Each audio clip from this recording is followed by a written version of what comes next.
Namaskar, Jai Shri Krishna. Rejuvenating text 31 and text 32 of chapter 9. The passing away of Bhismadeva in the presence of Lord Krishna of first canto, creation of Srimad Bhagavatam. Text 31. Vishuddhaya dharanaya hata shubha sta diksha yai vashu gata yudha shramaha nivrutta sarvendriya vritti vibhrama stushtav janyam visrujan janardanam. By pure meditation, looking at Lord Shri Krishna, he at once was freed from all material inauspiciousness and was relieved of all bodily pains caused by the arrow wounds. Thus, all the external activities of his senses at once stopped and he prayed transcendently to the controller of all living beings while quitting his material body. The material body is the gift of the material energy, technically called illusion. Identification with the material body is due to forgetfulness of our eternal relationship with the Lord. For a pure devotee of the Lord like Bhismadeva, this illusion was removed at once as soon as the Lord arrived. Lord Krishna is like the sun and the illusory external material energy is like darkness. In the presence of the sun, there is no possibility that darkness can stand.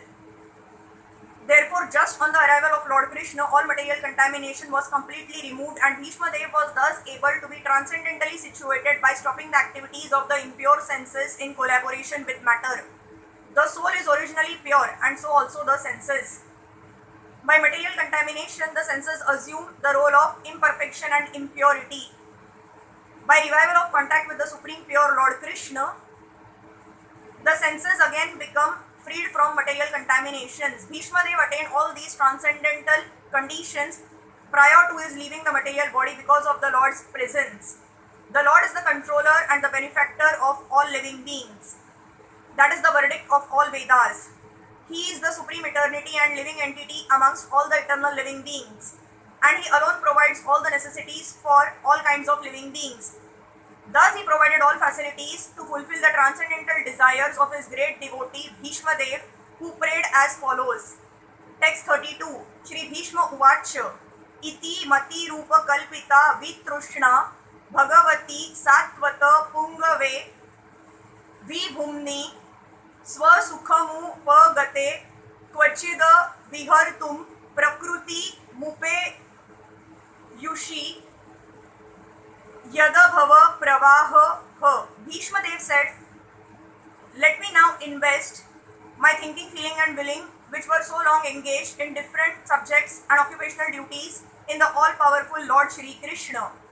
He is always self-satisfied, but sometimes being the leader of the devotees, he enjoyed transcendental pleasure by descending on the material world, although from him only the material world is created.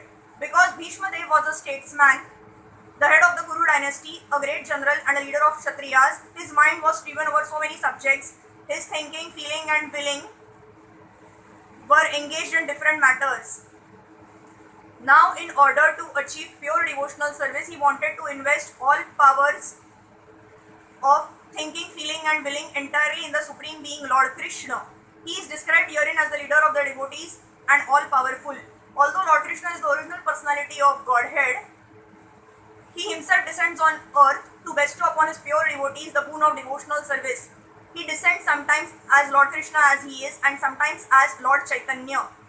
Both are leaders of the pure devotees. Pure devotees of the Lord have no desire other than the service of the Lord and therefore they are called Satvata. The Lord is the chief amongst such Sattvatas. Bhismadeva therefore had no other desires.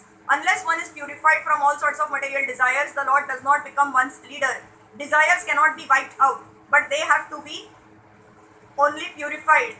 This is confirmed in the Bhagavad Gita by the Lord himself that he gives his instruction from within the heart of a pure devotee who is constantly engaged in the service of the Lord.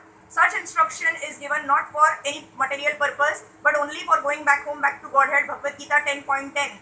For the ordinary man who wants to lord it over material nature, the Lord not only sanctions and becomes a witness of activities, but he never gives the non-devotee instructions for going back to Godhead. That is the difference in dealings by the Lord with different living beings, both the devotee and the non-devotee. He is leader of all the living beings, as the king of the state rules both the prisoners and the free citizens. But his dealings are different in terms of devotee and non-devotee. Non-devotees never care to take any instructions from the Lord, and therefore the Lord is silent in their case. Although he witnesses all their activities and awards them the necessary results, good or bad. The devotees are above this material goodness and badness. They are progressive on the path of transcendence, and therefore they have no desire for anything material. The devotee also knows Shri Krishna as the original Narayana, because Lord Shri Krishna by his plenary portion appears as the Karanodakshari Vishnu, the original source of all material creation. The Lord also desires the association of his pure devotees, and for them only the Lord descends on the earth and enlivens them. The Lord appears out of his own will. He is not forced by the conditions of material nature. He is therefore described here as the Vibhu or the Almighty, for he is never conditioned by the laws of material nature. Hare Krishna.